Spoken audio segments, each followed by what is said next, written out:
Leidykla Baltos lankos pristato knygą Moneta ir labirintas. Knygos autorius Mantas Adomėnas. Knygą skaito Giedrius Arbačiauskas. 2024 metai. Visos teisės saugomos. Ramūnui Terleckui. Špionažas yra filosofijos atšaka. Jo adeptai kvestionuoja tikrovės paviršių – žmones, peizažus, tekstus, žinodami, kad atras nepaprastas hermetinės prasmes. Jie studijuoja dokumentų nuotrupas, žinučių šnabždesius ir iš jų prišaukia ištisus pasaulius. Sinclairas Makėjus. Through the Eyes of Species. Spectator. Lapkričio 7 diena, 2015 metai, 50 puslapis. Labirintas yra psameticho darbas. Į jį veda vienas nusileidimas, o viduje beveik nesuskaičiuojami keliai. Daugybę kartų atsišakodami sukiojasi ten ir atgal. Tačiau nuolat vingiuodami ir patekdami į dažnai grįžtančius portikus dvejinasi.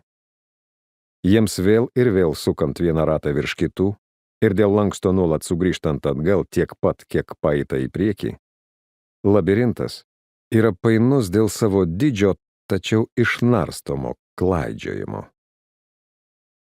Pomponijus Mela de chorografija. Pirmas skyrius, 56 eilutė. Be to, jei kokio nors asmens gyvenime ir net visoje šitoje visatoje kas nors įvyktų kitaip negu vyksta, niekas mums netrukdytų sakyti, kad tai būtų kitas asmuo arba kita galima visata, kurią Dievas būtų pasirinkęs. Gotfridas Vilhelmas Leibnicas. Laiškas Antuanui Arno. Mes grūmėmės ne su krauju ir kūnu. Laiškas Efeziečiams. Priešistorė. Maskva, 2017. Visa tai, kas čia prašoma, galėjo ir neįvykti. Nieko gal ir nebūtų įvykę, jeigu Nikiforas Ivanovičius Petuchovas, FSB pulkininkas, įtakingas tarp žvalgybinio koordinacinio mechanizmo pareigūnas, svarbus ir gerbiamas specialiųjų tarnybų bendruomenės narys, būtų, kaip prieš tai ir svarstė, nusprendęs treniruotės neforsuoti. Pasimankštinti minimaliai, tik tiek, kad nuramintų kirbantį pareigos jausmą. Gal nebūtų įvykę. Ši frazė galėtų nuaidėti ironiškai, jei manytume, kad vis dėlto esama kažkokio visažinio autoriaus, kuris suvokė šio epizodo, šios prarastos galimybės sąskambį, o drauge ir disonansą su vėlesniais įvykiais, su neišvengiamų, nors ir netiesioginių pasekmių grandine, išaugusia iš šio epizodo, ar veikiau ištrūkusia pro jo pramuštą spragą priežastingumo gniaužtuose, panašiai kaip pro suskilusį šaligatvio betoną prasiveržia beržo daigelis. Vis dėlto niekas, kam tai būtų galėję rūpėti, tuo metu nenutokė apie šios laiko akimirkos svorį, jos lemiamą reikšmę. Ir netgi daug vėliau, mėgindami mintimis prisibrauti prie to pirminio momento, savotiško pirmapradžio sprogimo, į kurį kaip į centrinį erdvės ir laiko tašką suėjo visos prasminės ir gyvenimiškos šios istorijos linijos, nė vienas neapsistojo ties tuo mirksniu, kai Nikiforo Ivanovičiaus pirštas pakibo virš treniruoklių mygtukų, neapsisprendžiant, kokios trukmės treniruotės programą pasirinkti – 12 ar 15 minučių. Abejonė tetruko sekundę. Reikėtų pradėti daugiau mankštintis. Jau 3 dienas nesportavau. Ir dar iš vakaro taip prisilupau. Dieve, kaip ryte skaudėjo galvą. Nenuostabu prisilupti po tokio posėdžio. Tas šūdas su mūsų agentu, kurį norvegai vakar sulaikė. Polnai praval. Reikėjogi kažkaip atsipalaiduoti. Bet dabar turiu iš savęs išvaryti tą alkoholį. Bet to neskubu. Pasvarstė Nikiforas Ivanovičius, paspaudė 15 ir pradėjo minti treniruoklio slides apituščiame, prabangiame, galima netgi sakyti, ekskliuzyviame sporto klube, įsikūrusiame diskretiškame skersgatvyje per keletą kvartalų nuo Lubiankos. Dėl to nesitraukiančio buko sopulio pulkininkas ir darbą šiandien baigė anksčiau. Tarsi būtų maža perpus kylančios galvos, graužė nerimas dėl vakarykštės nesėkmės. Prieš išeidamas įsimetė aplanką neperžiūrėtų dokumentų į sportinį krepšį. Pasportuos, atgaus tonusą, o grįžęs namo prisileis karštą vonę, perskaitys dokumentus ir rimtai permastys situaciją. Neabejotinai kas nors ateis į galvą. Dar nėra tai buvę, kad nerastų išeities. Dėl sporto, aišku, galėjo pasinaudoti ir karininkų klubu pačiame plačiai įsikėtojusiame FSB komplekse, bet ten vaikščioti nesiryžo. Gėdijusi jaunesnių kolegų žvilgsnių, pamatys, koks jis apdrybęs, senstantis ir sukežęs. Atrodau, kaip bailoj человек. Ir kaip paskui išsaugosi autoritetą? Be to Lubiankoje tokiam kaip jisai per prasta aplinka. Su pulkininko alga gali sau leisti ir geresnį sporto klubą negu valdiškas. Niekas nežinojo ir to, kas iš tiesų lėmė Nikiforo Ivanovičiaus sprendimą pratęsti treniruotę. Kokia įvykių tėkmė pulkininką atvedė prie tų savikritiškų minčių. Jeigu, o tai labai reikšminga išlyga, visažinis įvykių autorius egzistuotų, jis galėtų pasakyti, kad šis, nors formaliai dar vidutinio amžiaus, bet jau senstelėjęs vyriškis, nusprendė treniruoklį minti keliomis minutėmis ilgiau būtent todėl, kad kai tos dienos rytą įsispyręs iš liurės atšlepsėjo į vonę, sutuoktinė, jį nužvelgusi gaižokai tarstelėjo, jog baigęs visiškai prarasti formą. Ši pastaba savo ruožtų irgi neatsirado iš niekur. Ex nihilo nihil fit. Ji buvo atspindys to žvilgsnio, kuriuo moteris iš vakaro ilgai žvelgia į veidrodį, tyrinėdama naujas raukšles, besiplečiančias akių kampučiuose, nuo pilvo ir klubų nedingstančius riebalus. Su skausmu ir nepaaiškinamos gėdos dilgtelėjimu prisiminė nusivylimų ar net pasidygėjimo išraišką jaunesnio bendradarbio veide, kai prieš porą dienų jį įsirengė prieš minėtąjį bendradarbį ankštame, pigiai apstatytame viešbučio kambaryje, kurį jiedu per pietų pertrauką kartkartėmis samdydavosi eiliniam tarnybinio romano tęsiniui. O už viso to, už jos nepasitenkinimo savimi, kaip ir už romano, kuriuo jį mėgino kažkaip sugaudyti ir sulaikyti sprūstančios jaunystės likučius, glūdėjo dešimtmečiai ankstesnio nusivylimo. Pirmiausia savimi, kad ji, Svetlana Michailovna Anisimovič, daug žadanti fizikos doktorantė, galiausiai kapituliavo prieš nepaliaujamą tėvų graužimą dėl neperspektyvios savo profesijos ir priėmė vyresnio, turtingo saugumo struktūrose greitą karjerą darančio vyriškio pasiūlymą. Iš pradžių eiti su juo į restoraną, paskui po kelių vakarienių į lovą, galiausiai į civilinės metrikacijos biurą. Visas tas nusivylimas susikaupė frazėje, kurią jį tos dienos rytą kiek pagiežingai mestelėjo savo ilgamečiam sutuoktiniui, FSB pulkininkui Nikiforui Ivanovičiui Petuchovui. Tačiau niekas to nežinojo. Ir Nikiforas Ivanovičius tiesiog pailgino treniruotę skaitmeninėme treniruoklio ekrane iki 15 minučių. Vis tiek turėjo laiko. Kaip jis klydo taip manydamas. Galėtume atsidusti kartu su menamu visažiniu autoriumi. 11 minučių pamynęs pajuto silpnumą, galva ėmė lengvai svaigti, išpylė šaltas prakaitas, o krūtinėje pradėjo telktis sunkus gumulas. Tik nepasiduok dabar, nebūk kiužena, pasidrąsino vyriškis ir mynė toliau. Baigiantis 14 minutei pajuto veriantį skausmą širdies rytyje.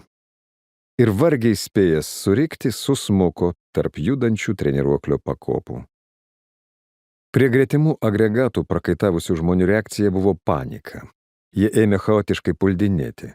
Vienas išjungė treniruoklį, kiti du nelabai oriai, tampydami už kojų ir už rankų, ištraukė jo kūną iš mechanizmo ir paguldė ant demblio.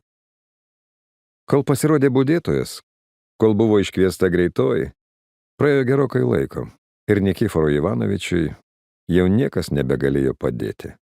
Nors po 20 minučių atvykę paramedikai dar bandė jį gaivinti. Tiesa, šioje valstybėje mirtis galėjo būti net atsitiktinė. Būtų galėjęs priminti progai tinkamus poeto žodžius situaciją toli iš viršaus stebintis visažinis įvykių autorius. Jei tik būtų egzistavęs. Iš arti šį brūzdesį stebėjo ir netgi jame tam tikra apimtimi dalyvavo Miša Langujevas. Tiek to, suteikime jam pilną vardą – Michailas Karlovičius Langujevas. Išvaizdus, malonaus taisyklingo veido, puikios sportinės formos pusamžis blondinas. Turbūt labiausiai patyręs klubo treneris, dirbantis nuo pat įkūrimo. Jis gerai pažinojo Velionį. Buvo ne kartą sustojęs su juo pakalbėti, kai tas pavargęs nuo pratimų stoviniuodavo, gurkšnodamas vandenį iš moderniausios ryškiaspalvės gertuvės su specializuotos sporto reikmenų parduotuvės logotipu. Puikiai žinojo, kur jis dirba. Kai tik medikai išnešė kūną, nieko nesakydamas paėmė Petuchovo spintelės raktą, kurį kartu su gertuve ir rankšluosčiu pulkininkas buvo pasidėjęs ant lentynos šalia treniruoklio ir nužingsniavo prie išėjimo. Neskubėdamas, bet ir negaišuodamas. Tam, kai jis turėjo padaryti, laikas buvo nepaprastai svarbus. Prieš daugiau nei 20 metų vienas iš neseniai atidarytos sporto klubo lankytojų, malonus užsienietis, su kuriuo Michailas vis persimesdavo porą žodelių, pasiūlė po darbo nueiti išgerti. Bare kalbėdamas su vos juntamu melodingu baltišku akcentu, lyg tarp kitko užsiminė, kad jei Michailas sužinotų ką įdomaus, pasiųs čia visokie žmonės iš ministerijų lankosi, politikai. Tegu jam paskambina. Skolingas neliksęs. Ir padavė lapelį su telefono numeriu.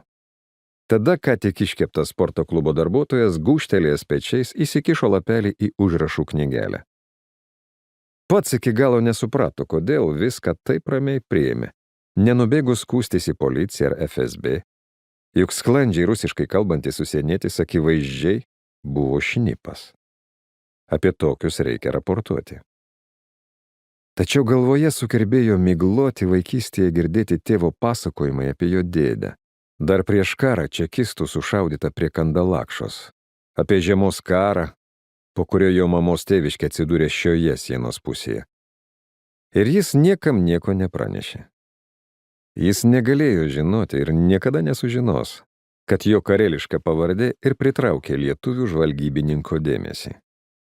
Lapelis užkištas už aplanko pusmetį pragulėjo užrašų knygelėje. Ji prisiminė tik nuklausęs, kaip du vyriškiai ant gretimų ėjimo takelio aptarinėja, ką į kokį postą paskyrė ir ką į kokias atstovybės žada siųsti jų vyresnybė. Načalstvo Lubiankoje. Paskambinęs užrašytų telefonu, sutarė dėl susitikimo su Rolandu Edmondovičiumi. Tai prisistatė jį užkalbinęs malonus vyriškis užsienietišku akcentu. Ir nuo tada sutartais, nuolat keičiamais saugiais kanalais, reguliariai perdodavo lietuvių žvalgybos rezidentui Maskvoje. Jie irgi reguliariai keisdavosi žinias, nuotrupas ir gandus. Nusiklausytus arba išklaustus dirbant sporto klube. Lygiai greta palaipsniui augo suma, tvarkingai deponuojama šveicariškame banke jo vardu atidarytoje sąskaitoje. Visa tai buvo palyginti nesudėtinga. Žinoma, jei laikaisi elementarių atsargumo taisyklių. Ekonomiškai visai naudinga, o drauge ganėtinai nuobodu. Kai pamatė sukniubusį FSB pulkininką, treneriui netikėtai tvilktelėjo mintis. Pagaliau kas nors įvyko. Kažkas tikro svarbaus. Gal čia ir yra tai, kam taip ilgai ruošiausi ir ko laukiau. Ta mintis sukosi galvoje einant link rūbinės, kurios durys buvo tiesiai prieš budėtojo stalą. Pranešk kam nors iš mirusiojo šeimos narių. Dalykiškai ir autoritetingai mestelėjo Michailas budėtojui. Dar visai jaunam vyrukui, kuris sutrikęs stebeilėjo į sieną priešai save. Niekad nebuvo su panašiu incidentu susidūręs ir nežinojo, ką tokioje situacijoje daryti. Vardą rasi registracijos žurnale. Artimųjų kontaktai ir darbovietė bus registracijos anketoje. Michailas mostelėjo į duris vedančias į biurą, kur metalinėje spintoje buvo sukrautos klubo narių registracijos bylos. Pats aišku žinojo mirusiojo vardą, bet tegu jaunuolis paieško, pasikrapšto kuo ilgiau. O aš einu iškraustysiu spintelę. Budėtojas Dmitrijus Volkovas, visų vadinamas Dima, nesunkiai rado mirusiojo vardą registracijos žurnale. Bet čia jo sėkmė ir baigėsi.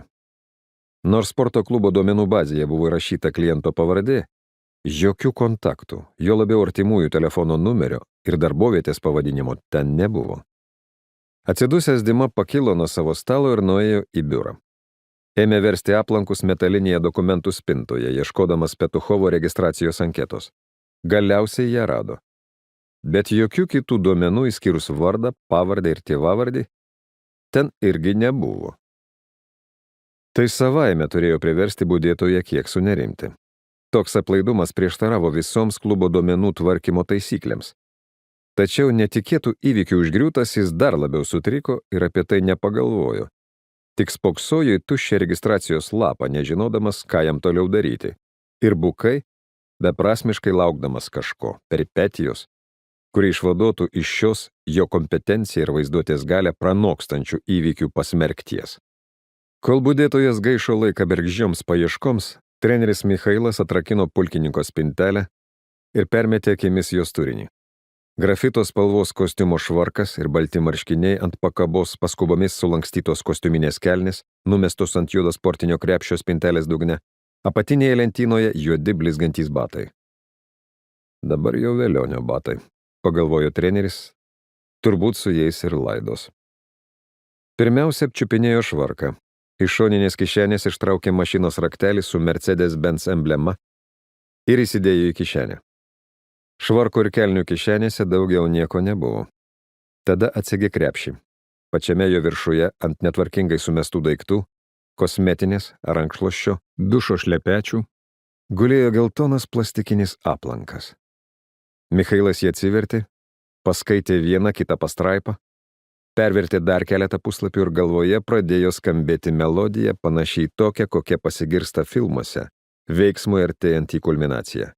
Ne, neklydau. Šiandien yra ta diena, išsipildymo diena, tai, ko tiek metų laukiau.